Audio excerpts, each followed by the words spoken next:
สถานีวิทยุกระจายเสียงพระพุทธศาสนาแห่งชาติและสังคมคลื่นเพื่อการศึกษาพระพุทธศาสนาและวัฒนธรรมระบบ FM 104.5 เมกะเฮิรตซ์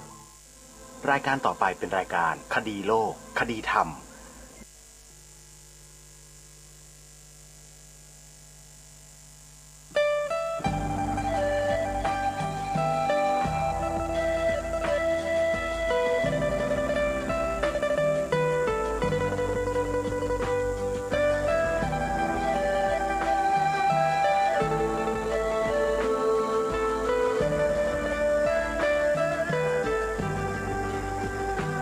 กล้าคิด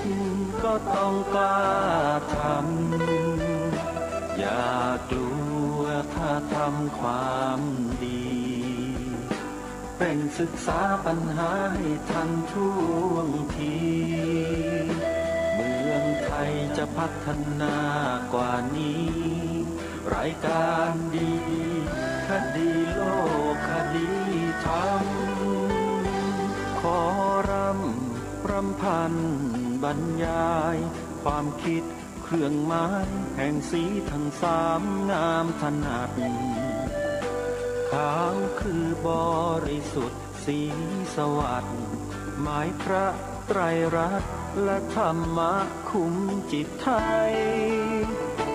แดงคือโลหิตเราใส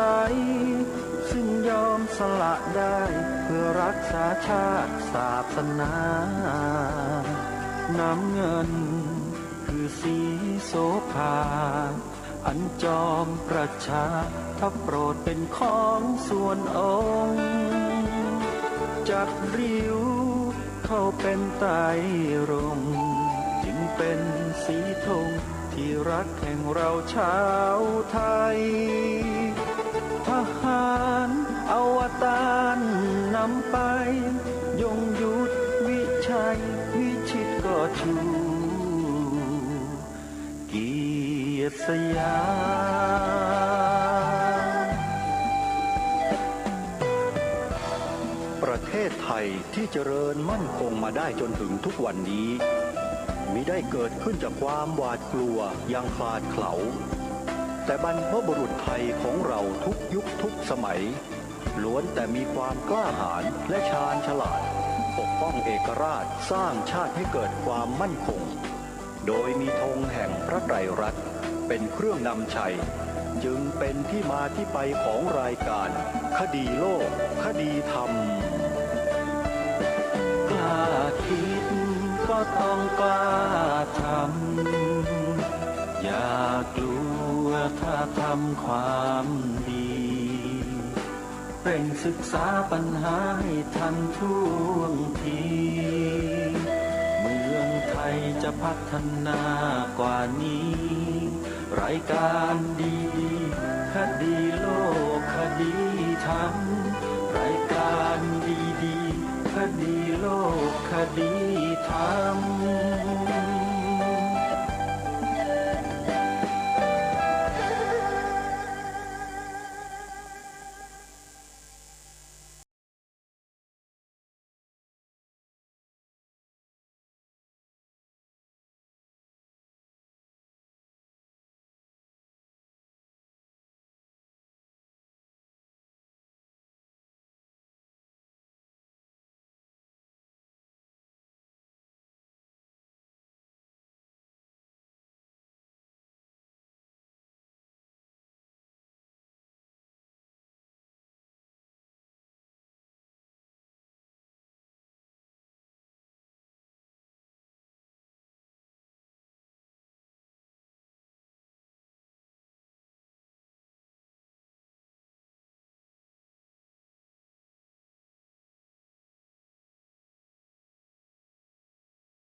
ถึงวันศุกร์และวันเสาร์อาทิตย์ทางสถานีวิทยุแห่งนี้ท่านผู้ฟังสามารถดาวน์โหลดแอปพลิเคชันไว้ในโทรศัพท์มือถือเพื่อติดตามรับฟังรายการคดีโลกคดีธรรมได้เป็นประจำทุกวันแอปพลิเคชันมีชื่อว่าสมาพันธ์สื่อวิทยุพระพุทธศาสนาอาเซียน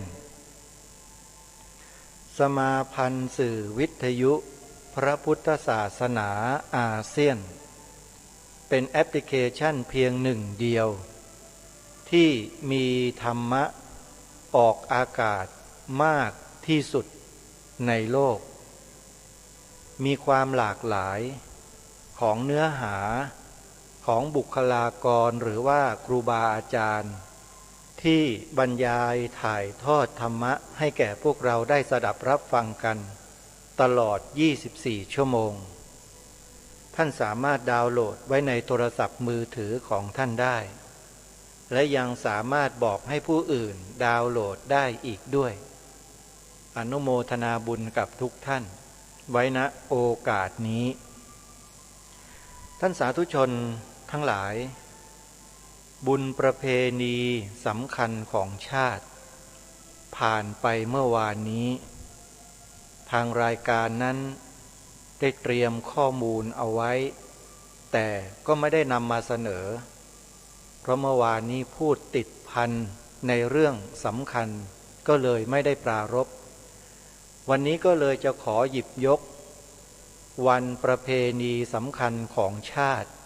ขึ้นมานำเสนอในรายการวันนี้ซึ่งเราจะมองเห็นอย่างชัดเจนว่าบุญประเพณีหรือประเพณีสำคัญของชาติเป็นบุญประเพณีที่มีการสืบทอดรักษากันมายาวนานมากแล้วก็ไม่เป็นพิษไม่เป็นภัยกับใครหรือต่อสิ่งใดเลยมีแต่จะจันโลงไว้รักษาไว้ซึ่งความเป็นชาติของประเทศไทยของเราดำรงมั่นถึงความเป็นไทยของเราเอาไว้ประเพณีเหล่านี้นี่แหละที่ทางรายการย้ำกับพวกเรานักหนาว่าให้ช่วยกันส่งเสริมให้ช่วยกันสืบสารระมัดระวังป้องกันอย่าให้ใครมาทำลายได้โดยเฉพาะคนที่ทำลายนั้นก็คือคนที่อยู่ในแวดวงนั้นแหละแวดวงของอำนาจเราก็ไม่รู้ว่าเมื่อไหร่เหตุการณ์อะไรที่จะเป็นไปในทางทำลายวัฒนธรรมประเพณีของชาติบ้านเมืองเราจะเกิดขึ้นเราไม่ทราบแต่เราสามารถปกปักรักษาสืบสารประเพณีอันดีงามเหล่านี้ไว้ด้วยกันได้ขึ้นอยู่กับว่าพวกเราจะร่วมแรงร่วมใจรักสามัคคีกันปกปักรักษาสืบสารวัฒนธรรมประเพณีของแผ่นดินไทยของเราไว้หรือไม่เพราะแผ่นดินไทยเรานั้นมีวัฒนธรรมเดียวคือวัฒนธรรมไทยพยายามพูดคำนี้ให้มากๆพยายามพูดเยอะๆมีลูกสอนลูกมีหลานสอนหลานบอกเขาเลยว่าประเทศไทยเรามีวัฒนธรรมเป็นของเราเองคือวัฒนธรรมไทยใครเอาวัฒนธรรมอื่นมามั่วซั่วมาใส่มาปนแล้วก็เปลี่ยนชื่อวัฒนธรรมของชาติเป็นอย่างอื่นขอให้พวกเราปฏิเสธไปเลยเพราะบ้านเมืองเราไม่มีวัฒนธรรมอื่นนอกจากวัฒนธรรมไทยเท่านั้นทำไมรายการนี้จึงกล่าวเช่นนี้มีเหตุนะเหตุผลก็คือว่าเพราะประเทศของเราเนี่ยเป็นประเทศเอกราชขอให้เราเนี่ยหวงแหนความเป็นเอกราชในข้อนี้เอาไว้ให้ดีถ้าใครคิดว่าความเป็นเอกราชไม่สำคัญแล้วก็พยายามที่จะไม่ปกป้องรักษาเอกราชของชาติบ้านเมืองตัวเองไว้แล้วก็มีส่วนทำลาย แล้วก็ส่งเสริมให้วัฒนธรรมอื่นมาครอบครองชาติบ้านเมืองเนี่ยอาตมาภาพว่าเป็นสิ่งที่ไม่ควรกระทำและไม่ควรให้มันเกิดขึ้นถ้าหากว่ามีเกิดขึ้นเมื่อไหร่ก็ขอให้พวกเรานั้นเร่งขจัดความรู้สึกในใจเช่นนั้นออกไปเสียอย่าให้มันหลงเหลืออยู่เลยเพราะการรุกคืบทางวัฒนธรรมของคนอื่นเขาพยายามที่จะแทรกซึมเข้ามาทางจิตใจของคนเราคือพยายามสร้างกระแสปลุกแนวความคิดใหม่ๆขึ้นมาแล้วก็เที่ยวยกย่องนะต่างๆนานาว่าเป็นสิ่งดีมีประโยชน์อย่างนู้นอย่างนี้สารพัดที่จะพูดกันไปมาก็รวมลงที่คำว่าพหุวัฒนธรรมคำนี้ระวังให้ดีนะจะเสียท่าเขาโดยไม่รู้ตัวบ้านเมืองไทยเรามีวัฒนธรรมเดียวนะมีลูกสอนลูกมีหลานสอนหลานมีลูกศิษย์สอนลูกศิษย์ลูกหามีประชาชนสอนประชาชนด้วยประเทศไทยมีวัฒนธรรมเดียวคือวัฒนธรรมไทยระวังมันจะถูกลบออกจากมโนสำนึกของเรานะคนไทยทั้งหลายทั้งปวงพยายามสังเกตให้ดีบรรพบุรุษไทยเราเนี่ยทรงมีความชาญฉลาดเหลือเกินทรงตักเตือนพวกเรากันไว้ให้ระวังให้รอบคอบระวังผู้ที่ปลอมแปลงเข้ามาเขามาทำลายสิ่งเหล่านี้ของบ้านของเมืองเราโดยที่เราไม่รู้ตัวพวกเรานั้นต้องมีความมุ่งมั่นมีความเข้มแข็งมีจิตสำนึกที่มั่นคงเราจึงจะรักษาวัฒนธรรมประเพณีเหล่านี้เอาไว้ได้ถ้าหากว่าใครก็ตามที่จะแสดงออกมาในลักษณะที่เบียดบังความถูกต้องความเป็นจริงของชาติบ้านเมืองของเราอย่างเช่นวัฒนธรรมไทยของเราเนี่ยนะให้ระวังคนพวกนั้นให้ดีนะใครก็ตามที่พยายามจะเสนอแนวทางแนวคิดใหม่ๆที่นอกเหนือสิ่งที่ดีงามถูกต้องของประเทศชาติบ้านเมืองไทยของเราเนี่ยต้องระวังไว้ให้ดีอันนี้ต้องขอฝากไว้เลยนะยิ่งยุคนี้นะยิ่งเยอะยิ่งทำง่ายด้วยเพราะว่าโซเชียลเน็ตเวิร์กนั้นมันเป็นเครื่องมืออุปกรณ์เปลี่ยนใจคนและเปลี่ยนความรู้สึกนึกคิดของคนได้แบบง่ายๆเลยไม่เชื่อท่านก็ลองทดสอบถามคนที่อยู่ใกล้เคียงท่านดูก็ได้ว่าได้รับอิทธิพลทางสื่อ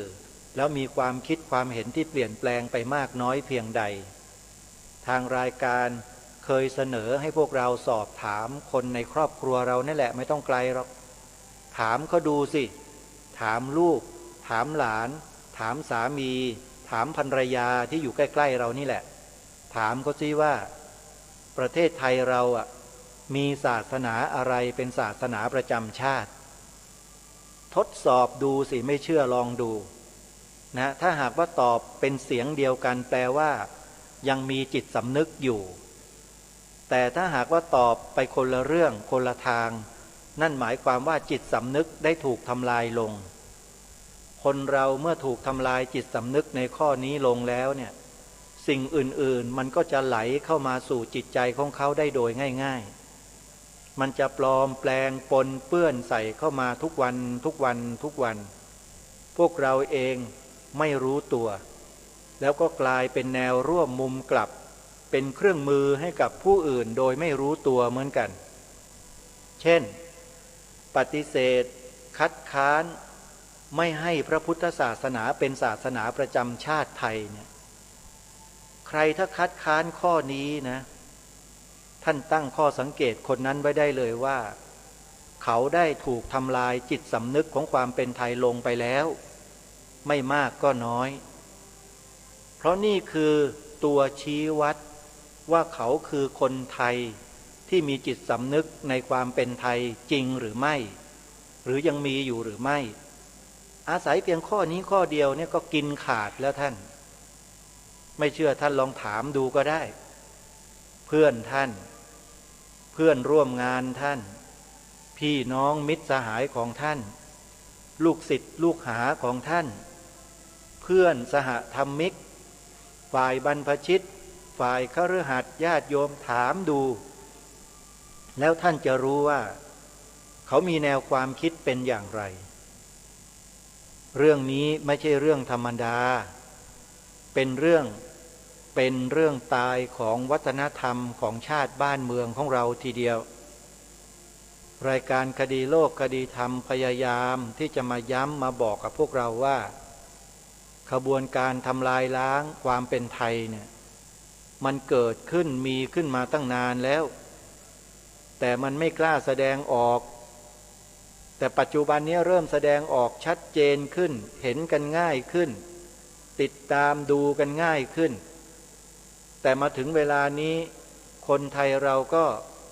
อ่อนแรงลงคือจิตสำนึกมันอ่อนลง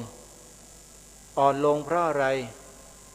เพราะว่าพวกเรานั้นไปเสพไปบริโภคสื่อของเขามากเสียจนลืมตัวเองลืมความเป็นไทย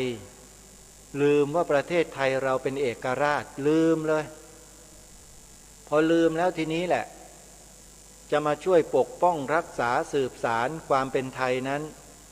ยากเพราะว่าความรู้สึกนึกคิดมันถูกกลืนแล้วก็ถูกใส่สิ่งอื่นเข้ามามากมันก็เลยต่อต้านความเป็นไทยของชาติตัวเองซึ่งก็เห็นอยู่ดาษดื่นทุกวันนี้ลองถามดูสิประเทศไทยมีศาสนาอะไรเป็นศาสนาประจำชาติถามอย่างเนี้ย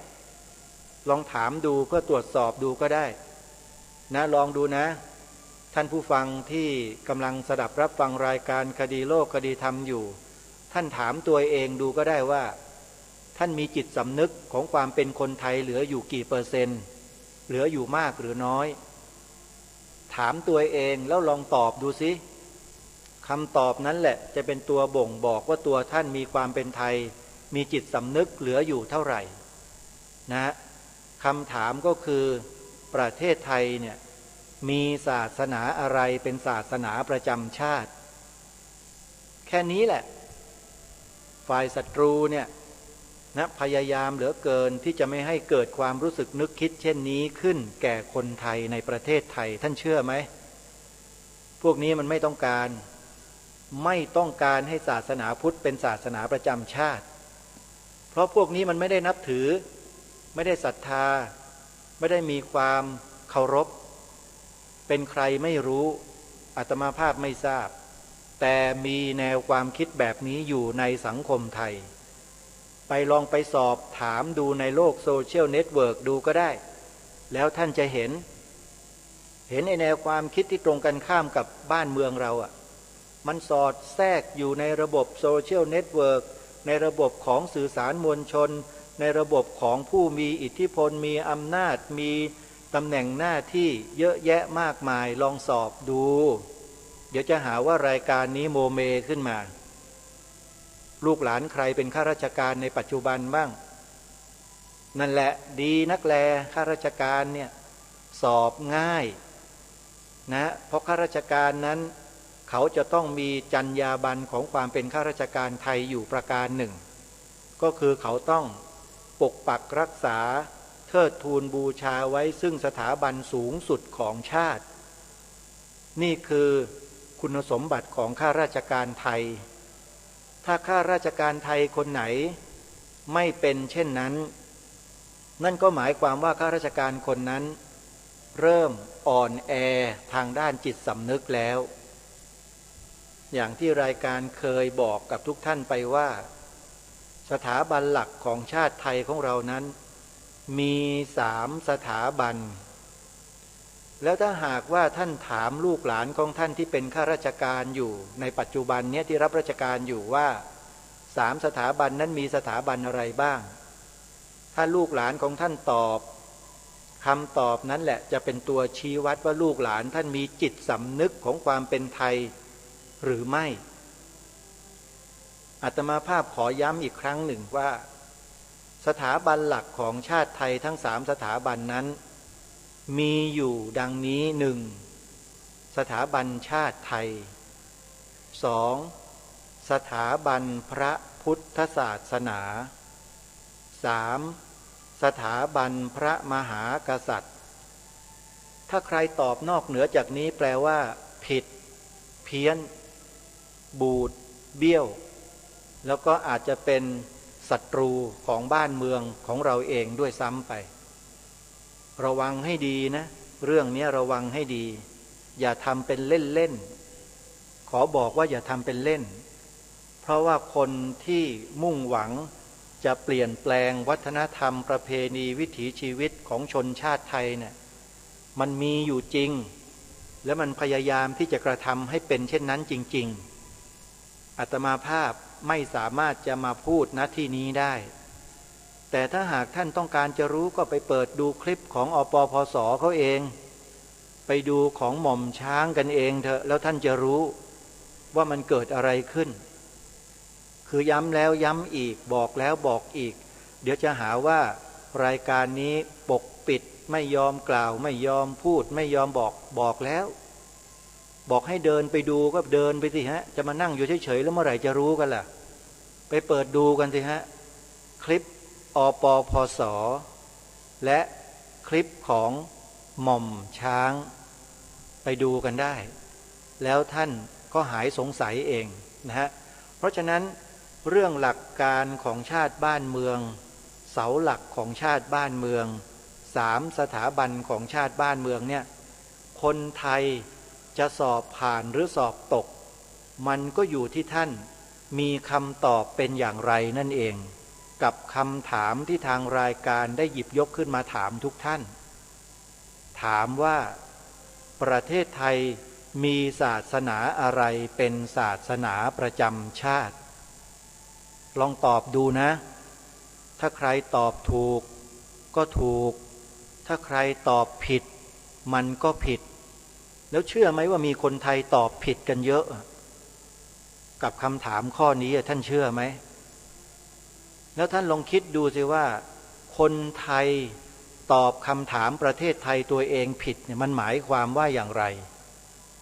แล้วท่านทราบหรือไม่ว่ามันเกิดอะไรขึ้นท่านไม่เคยสงสัยเลยหรือว่ามันเกิดอะไรขึ้นกับชาติบ้านเมืองไทยกับคนไทยของเราไม่เคยสงสัยเลยหรือท่านรายการคดีโลกคดีธรรมพยายามที่จะนำข้อมูลมาบอกในบางส่วนบางสิ่งบางอย่างเพื่อให้ทุกท่านได้ประจักษ์แจ้งถึงความเป็นจริงบางอย่างหลายครั้งเช่นกรณีของสัญลักษณ์สูงสุดอันเป็นที่เทิดทูนไว้ของคนไทยของเราก็คือธงชาติไทยเนี่ยท่านทราบไหมว่ามีคนพยายามจะบิดเบือนแล้วก็ทำลายยังไงเผามันก็เผามาแล้วนะไอ้พวกเนี้ยอยู่แถวภาคใต้นู่นน่ะท่านทราบไหมเอาธงชาติไทยเราเผาทิ้งแต่ทางการก็ยังนิ่งๆเฉยๆไม่ดำเนินการอะไรที่รุนแรงเด็ดขาดไม่จับมาขังคุกตามกฎหมายไม่มีนะปล่อยอยู่อย่างนั้นน่ะอาตมาภาพยังไม่เคยได้ยินได้เห็นเลยว่าจะมีคดีความเรื่องนี้มาก่อนไม่เคยปรากฏหรือว่าอาจจะมีก็ได้ต้องขออภัยด้วยนะถ้าหากว่ากล่าวไม่ถูกต้องแต่ไม่เคยได้ยินเป็นข่าวไม่เคยนำเสนอออกมาเป็นข่าวให้เรารู้เลยว่ามีคนกลุ่มหนึ่งนะพยายามจะเผาธงชาติทำลายธงชาติไทยทั้งที่อาศัยอยู่บนผืนแผ่นดินไทยแท้ๆมีแล้วก็พยายามจะยกธงจากที่ไหนไม่รู้ขึ้นมาแทนธงชาติไทยเรื่องนี้ก็เช่นเคยฮะถ้าท่านอยากจะรู้ข้อมูลก็ไปดูคลิปของอปพสเขาเองนะก็ย้ำแล้วย้ำอีกว่าข้อมูลและคำตอบมันอยู่ในนั้นนะอยู่ในนั้นจริงๆอาตมาภาพไม่สามารถนำมาเปิดได้เท่านั้นเองแต่ให้ทุกท่านขวนขวายนิดหนึ่งท่านไปดูเถอะแล้วท่านจะทราบนะฝากเอาไว้ส่วนรายการคดีโลกคดีธรรมมีวิธีการที่ทำหน้าที่อย่างเดียวก็คือนำเสนอความจริงของชาติบ้านเมืองไทยของเราเบื้องต้นพื้นฐานเลยที่คนไทยทุกคนต้องรู้3 ข้อต้องรู้ต้องสำนึกแล้วต้องทำต้องรู้คืออะไรต้องรู้ก็คือว่าประเทศไทยเรามีศาสนาอะไรเป็นศาสนาประจำชาติข้อนี้แหละ ที่คนไทยทุกคนต้องรู้และต้องรู้ให้ตรงกันด้วยให้ถูกต้องด้วยแล้วคำตอบที่ถูกต้องก็คือพระพุทธศาสนาเป็นศาสนาประจำชาติไทยของเรานี่แหละคือความถูกต้องความจริงของชาติบ้านเมืองของเราแต่ที่ผ่านมาเนี่ยเด็กๆเยาวชนลูกหลานเราคนไทยของเราในปัจจุบันก็ดีที่ผ่านมาก็ดี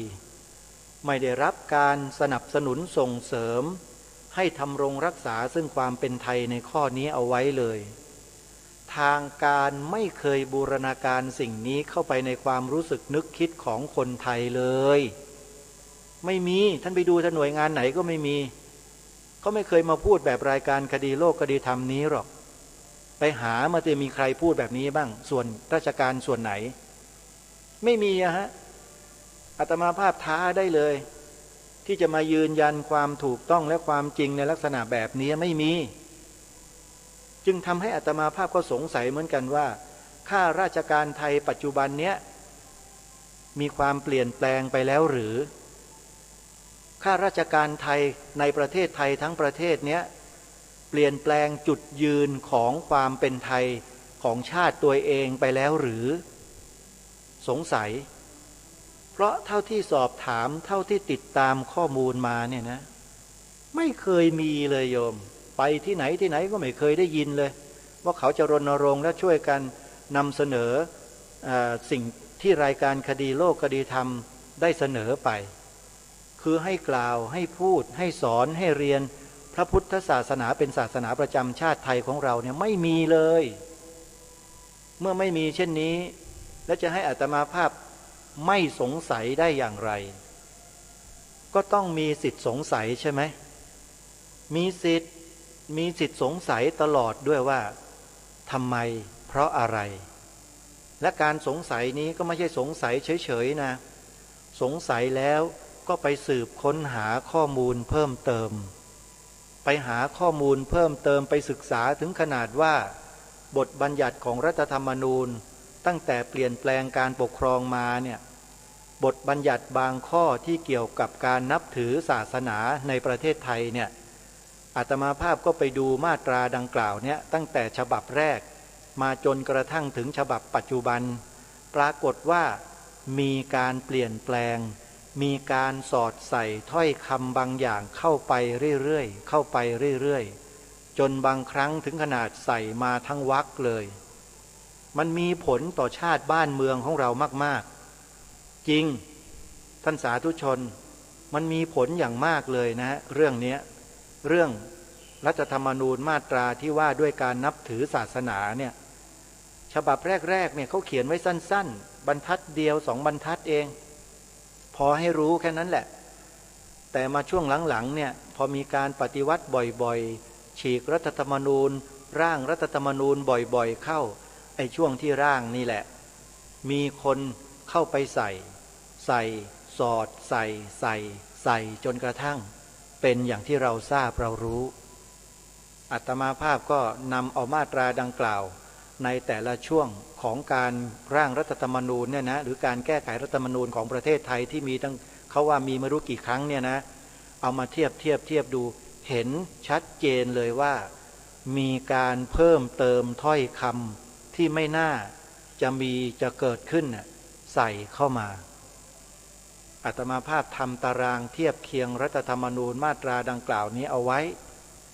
เพราะเมื่อศึกษาแล้วก็ต้องเก็บรวบรวมข้อมูลใครที่ต้องการจะรู้จะเห็นจะดูก็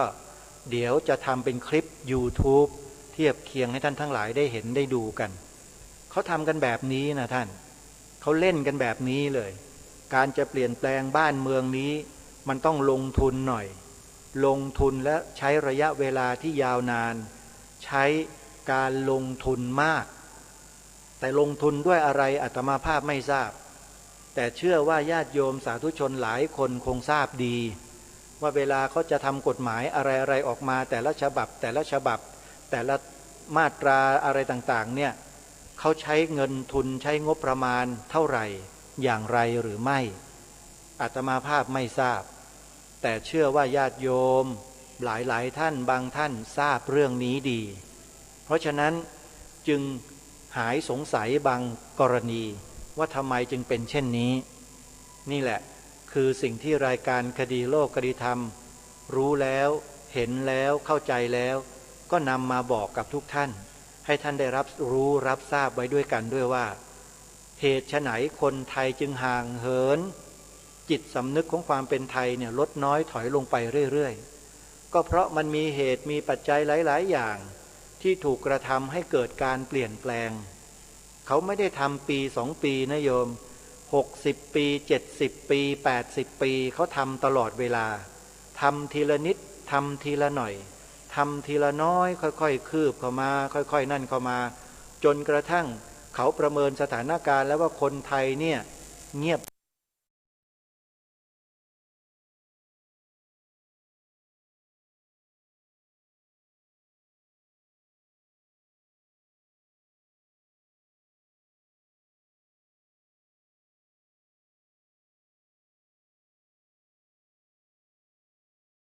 โลกคดีธรรมออกมารณรงค์ให้พวกเรารักษาความถูกต้องของชาติบ้านเมืองเอาไว้ใน3 ข้อที่กล่าวมาโดยตลอดก็คือข้อ 1ให้กล่าวคำว่าให้พูดคำว่าพระพุทธศาสนาเป็นศาสนาประจำชาติไทยของเราให้เป็นหลักยึดให้เป็นหลักชัยเอาไว้เลยนะ2ให้อัญเชิญบทพระราชนิพนธ์ความหมายธงไตรรงค์มาท่องจำให้ได้และถ่ายทอดให้ลูกหลานเยาวชนของเราโดยด่วนนะความหมายพระราชทานธงไตรรงค์ผืนนี้เนี่ยเน้นลงไปที่สีขาวซึ่งมีความสำคัญอย่างมากฝ่ายศัตรูของบ้านของเมืองเราเนี่ยพยายามที่จะกลบเกลื่อนบิดเบือนแล้วก็ทำลายความหมายสีขาวของธงชาติรายการนี้จึงต้องมาบอกให้พวกเราได้รักษาความถูกต้องเอาไว้โดยการปลูกฝังให้ลูกหลานของเราขาวคือบริสุทธิ์สีสวัสดิ์หมายพระไตรรัตน์และธรรมะคุ้มจิตไทยนี่คือพระราชนิพนธ์ที่องค์พระมหากษัตริย์พระองค์หนึ่งพระราชนิพนธ์ขึ้นแล้วพระราชทานไว้ให้แก่ปวงชนชาวไทยของเราแล้วถ้าเราไม่ปกปักรักษาของพระองค์ไว้แล้วมายอมที่ไหนก็ไม่รู้ที่จะมาทำลายของพระองค์ท่านเนี่ยถามว่าพวกท่านมีจิตสำนึกอยู่หรือเปล่าที่ปล่อยให้พวกนั้นน่ะมันทำอยู่อย่างนี้ตลอดเวลาได้ท่านว่าจริงไหมคำถามนี้ควรจะถามไหมแล้วควรจะมีจิตสำนึกกันหรือไม่ข้อนี้ถามในฐานะที่เป็นคนไทยด้วยกันนะฮะเพราะสิ่งนี้เป็นสิ่งที่สำคัญเป็นสิ่งที่ยิ่งใหญ่มากประเทศเราเป็นเอกราชไม่ได้เป็นตกเป็นทาสเป็นขี้ข้าใครนะขอบอกไว้ก่อนที่กล้าพูดเช่นนี้เนี่ยก็เพราะประเทศนี้เป็นเอกราชจึงกล้าพูดถ้าประเทศนี้ตกเป็นทาสเขาแล้วเนี่ยอาตมาภาพจะเลิกพูดทุกอย่างเลยแต่ตราบใดยังเป็นเอกราชอยู่จะต้องพูดเรื่องนี้และต้องรณรงค์ให้คนไทยกลับมานำสิ่งนี้ขึ้นใส่เกล้าใส่กระหม่อมแล้วช่วยกันถ่ายทอดลงไปสู่ลูกหลานเยาวชนคนไทยโดยทั่วไปให้ได้ขาวคือบริสุทธิ์สีสวัสดิ์หมายพระไตรรัตน์และธรรมะคุ้มจิตไทยสรุปแบบง่ายๆก็ได้ว่าสีขาวบนผืนธงชาติไทยของเรานั้นหมายพระพุทธศาสนาอาตมาภาพท้าทายเลยว่าข้าราชการไทยในปัจจุบันนี้มีไม่กี่คนหรอกที่กล้าพูดความจริงที่ถูกต้องข้อนี้โดยเฉพาะโรงเรียนต่างๆตั้งแต่ผู้อำนวยการโรงเรียนมาจนถึงครูประจำชั้นครูอะไรก็แล้วแต่ไม่กล้าสอนนักเรียนในข้อนี้โยมเชื่อไหมไม่เชื่อลองถามลูกๆของโยมดูสิหรือญาติโยมในฐานะเป็นผู้ปกครองเนี่ยเวลาประชุมผู้ปกครองที่โรงเรียนลองยกมือถามดูที่โรงเรียนสอนลูกสอนหลานฉันไหมว่าหมายถึงอะไรคุณครูกล้าถามไหมเป็นผู้ปกครองเนี่ยทำไมไม่กล้าล่ะเป็นผู้ได้รับผลต่อการศึกษาเล่าเรียนของโรงเรียนทั้งหลายทั้งปวงพวกเราไม่ต่อสู้กันเองไม่ยืนหยัดบนจุดยืนของเรากันเองใช่ไหมลองถามดูสิท่านถ้าท่านไม่ถามเนี่ยท่านก็จะถูกปกปิดถูกซ่อนเร้นซ่อนเงื่อนแล้วก็ลบล้างกลบเกลื่อนไปจนหมดไม่มีเหลือเลยต่อไปในอนาคตเนี่ยท่านเชื่อหรือเปล่าแต่นี่ยังเป็นโอกาสนะที่ให้ทำเนี่ยไม่ได้หมายความว่าไปทำลายล้างอะไรใครไม่ใช่เพียงแค่ไปแสดงจุดยืนและความถูกต้อง ให้กับผู้ที่เกี่ยวข้องทั้งหลายทั้งปวงเขาได้รับรู้รับทราบแล้วก็เป็นการสอบทานคนพวกนั้นด้วยที่มารับผิดชอบต่อการบริหารจัดการบ้านเมืองด้วยว่าเขายังมีความจริงและความถูกต้องข้อนี้เหลืออยู่ในมโนสำนึกของเขาหรือเปล่าจริงไหมท่านเราสามารถตรวจสอบถามเขาดูได้ผู้อำนวยการโรงเรียนขออนุญาตถามท่านผู้เป็นอาจารย์ต่างๆที่ท่านสอนนักเรียนสอนลูกสอนหลานของข้าพเจ้าเนี่ยท่านเคยสอนลูกหลานฉันไหมให้รู้จักสิ่งเหล่านี้คือเรื่องธงชาติเนี่ยท่านเคยสอนไหมถ้าหากมีครูคนไหนมันแหลมออกมาแบ๊ดๆอะไรออกมาก็แล้วแต่นะฮะเพื่อจะไม่ให้เราพูดเนี่ยจ้องหน้าคนนั้นมันไว้นั่นแหละตัวดีนักนั่นน่ะพวกนั้นระวังให้ดีเชื่อสิอาตมาภาพเนี่ยวิเคราะห์หมดแล้วว่าฝ่ายศัตรูเนี่ยมันวางอะไรไว้วางไว้ยังไงแล้ววิธีการที่เราจะดูพวกศัตรูที่มันฝังตัวอยู่ในสังคมเราเนี่ยไม่มีวิธีอื่นหรอกท่านขยับสิ่งนี้สิ่งเดียวมันก็เพื่อมไปทั้งบ้านทั้งเมืองเลยไม่เชื่อลองทำดูก็ได้กล้าทำกันหรือเปล่าเท่านั้นเองเข้าไปถามเลยยกมือถามในที่ประชุมผู้ปกครองอ่ะคุณครูขอถามหน่อยเนื่องจากดิฉันได้ข้อมูลมาว่าเดี๋ยวนี้โรงเรียนไม่สอนนักเรียนเรื่องธงชาติแล้วจริงหรือเปล่าถ้าครูคนไหนเขาสอนก็บอกเขาเลยถามว่าคุณครูสอนยังไงแล้วเราก็ถามลึกลงไปอีกว่าคุณครูสอนยังไงเอาแล้วสีขาวในธงชาติเนี่ยคุณครูสอนลูกสอนหลานฉันไหมว่าหมายถึงอะไรคุณครูช่วยตอบหน่อยสิแค่นี้แหละคุณครูคนนั้นขาสั่นเลยทีนี้ไม่รู้จะเอาอะไรมาตอบเชื่อไหมจริงๆอาตมาภาพเคยทดสอบมาแล้วโรงเรียนดังด้วยแถวๆสามเสนเนี่ยถามมาเมื่อประมาณ20 กว่าปีที่แล้วไปกับเจ้าคุณวัดพระราม9ไปสอบถามดูแล้วก็นำเอาบทพระราชนิพนธ์ความหมายธงไตรรงค์เนี่ยไปมอบให้กับอาจารย์คนหนึ่งในโรงเรียนเนี่ยไม่รู้จะเป็นรองผู้อำนวยการหรือผู้อำนวยการก็ไม่รู้เขาบอกว่าผมสอนเรื่องนี้ไม่ได้เขาว่าอย่างเงี้ยแค่นี้อาตมาก็รู้แล้วว่าเกิดอะไรขึ้นกับชาติบ้านเมืองของเราอ่ะเห็นไหมถ้าอยากจะรู้โยมต้องไปถามในชุมชนของโยมเองโรงเรียนที่มีอยู่ในชุมชนน่ะไปถามครูที่ว่าสอนนักเรียนสอนลูกสอนหลานฉันบ้างไหมนั่นแหละวิธีการที่เราจะตรวจสอบสังคมประเทศชาติบ้านเมืองเราก็ทำด้วยวิธีการแบบนี้แหละไม่ยากเลยง่ายๆนี่คือหลักของประเทศชาติบ้านเมืองถ้าหากว่าระบบราชการโรงเรียนต่างๆไม่เอาใจใส่ไม่เหลียวแลไม่สนใจไม่ถ่ายทอดให้ลูกศิษย์ลูกหาให้กับลูกหลานเยาวชนคนไทยเราถือว่าทำหน้าที่บกพร่องนั่นน่ะไม่ยอมปลูกฝังสิ่งที่ถูกต้องของชาติบ้านเมืองให้กับเด็กๆนักเรียนนักศึกษาผิดนั่นน่ะแล้วถ้าหากว่าไปโทษคนนู้นคนนี้ก็จะไล่ไปเรื่อยๆเลยเอาผิดให้หมดถือว่ากระทำความผิดต่อชาติบ้านเมืองตัวเองนั่นน่ะจริงแต่ไม่มีใครไงมันไม่มีใครที่จะกล้าที่จะไปทำเช่นนี้หาคนกล้าไม่มีแต่คนกลัวๆทั้งนั้นเลยทุกวันนี้ไม่รู้เป็นอะไรทำสิ่งที่ดีสิ่งที่ถูกต้องแล้วกลัวอาตมาภาพไม่ทราบเหมือนกันว่าเป็นคนไทยกันได้ยังไงไม่น่าเชื่อเลยนะอย่างรายการคดีโลกคดีธรรมที่พูดอยู่ทุกวันนี้ที่กล้าพูดเพราะอะไรเพราะสิ่งที่พูดนั้นเป็นความจริงแล้วก็เป็นความถูกต้องด้วยถ้าหากมีใครเที่ยวมาเสนอหน้ามาบอกให้อาตมาภาพหยุดพูดคนนั้นล่ะน่าดูรับรองได้ว่าน่าดูแน่ไม่ว่าใครทั้งนั้นแหละอาตมาภาพก็จะถามกลับว่ามีเหตุผลอะไรทำไมตอบมาสิถ้ามีเหตุผลพอนะเดี๋ยวจะหยุดพูดแต่ถ้าไม่มีเหตุผลอย่ามายุ่งและอาตมาภาพก็จะถามจิตสำนึกของคนคนนั้นดูด้วยว่าคุณทราบไหมว่าสิ่งที่พูดเนี่ยคืออะไรคุณมาดำเนินการอย่างนู้นอย่างนี้กับฉันเนี่ยอาตมาภาพก็จะถามแบบนี้ดูซิว่าจะเป็นยังไงนะฮะเพราะฉะนั้นฝากทุกฝ่ายครูบาอาจารย์ทุกรูปโดยเฉพาะองค์กรทางพระพุทธศาสนาครูบาอาจารย์ทั้งหลาย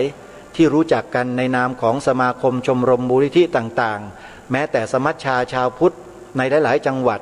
สมาพันธ์ชาวพุทธหรืออะไรก็แล้วแต่ที่ฟังรายการกันอยู่เนี่ยท่านทั้งหลายเตรียม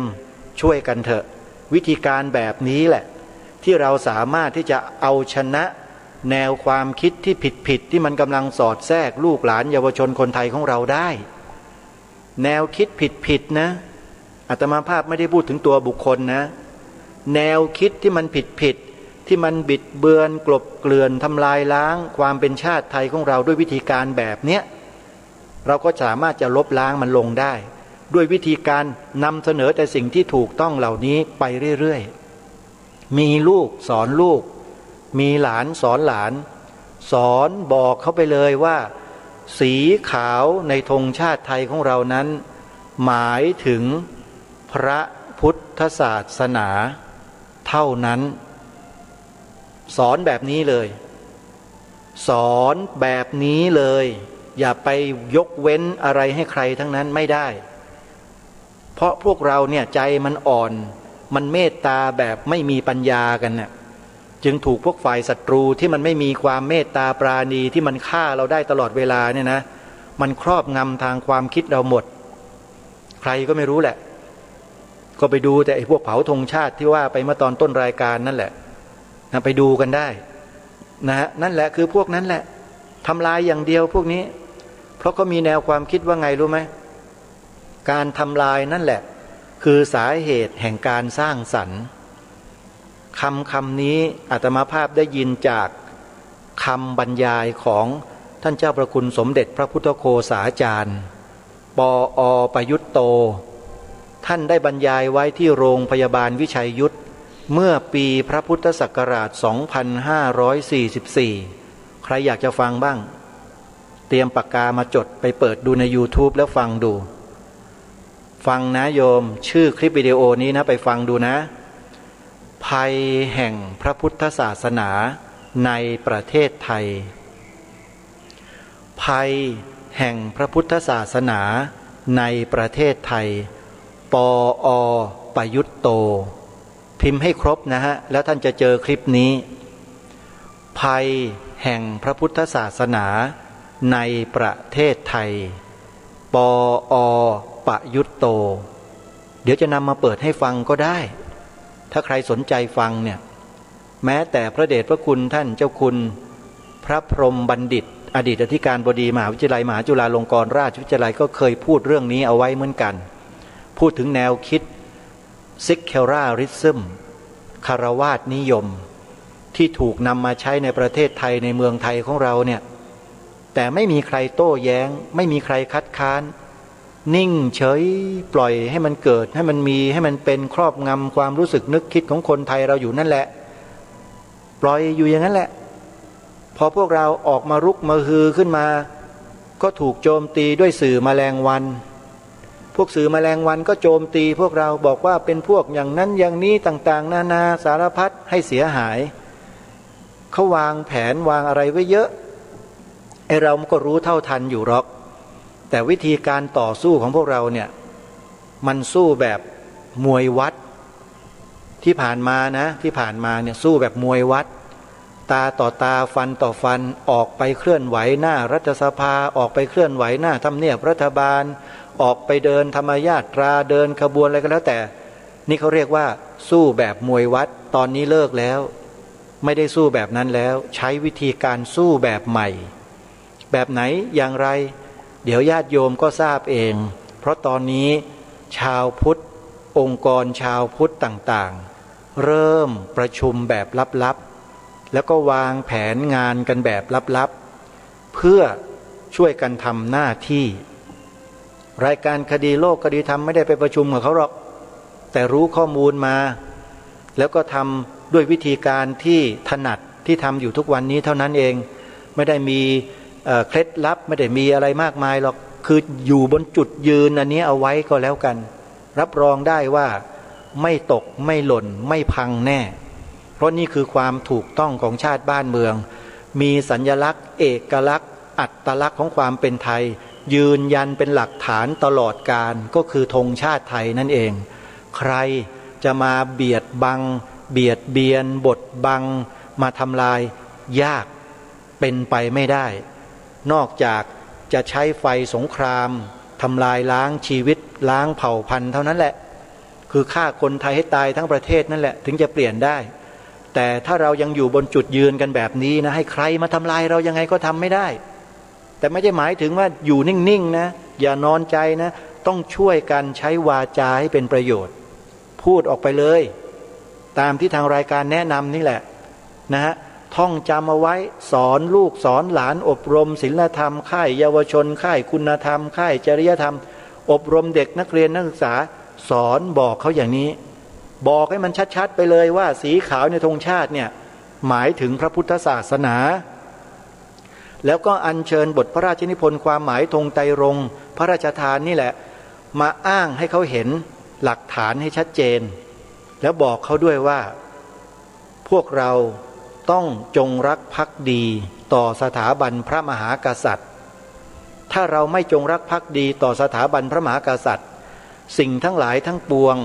พวกเราก็จะไม่มีความเคารพไม่เชื่อมั่นและไม่เชื่อถือวันนั้นแหละเมื่อความรู้สึกเช่นนี้เกิดขึ้นเตรียมตัวล่มสลายได้เลยสอนลูกสอนหลานสอนเยาวชนสอนให้เขาเห็นฝากด้วยนะอาจารย์พระครูดมวรานุวัฒน์ในฐานะที่เป็นต้นแบบของการอบรมศีลธรรมเด็กๆนักเรียนนักศึกษาฝังหัวเขาไว้เลยครับท่านไม่ต้องกลัวแล้วถ้ามีใครมาห้ามท่านไม่ให้ทำแบบนี้ช่วยโทรศัพท์กริ้งมาหาผมด้วยจดชื่อนามสกุลตำแหน่งมาเดี๋ยวผมจะส่งชื่อไปให้ใครบางคนเดี๋ยวเขาจัดการเองฝากอาจารย์พระครูแล้วก็ครูบาอาจารย์ทุกรูปด้วยนะครับที่อบรมเยาวชนนะฮะสอนบอกเขาเลยว่าสีขาวในธงชาติเนี่ยหมายถึงพระพุทธศาสนา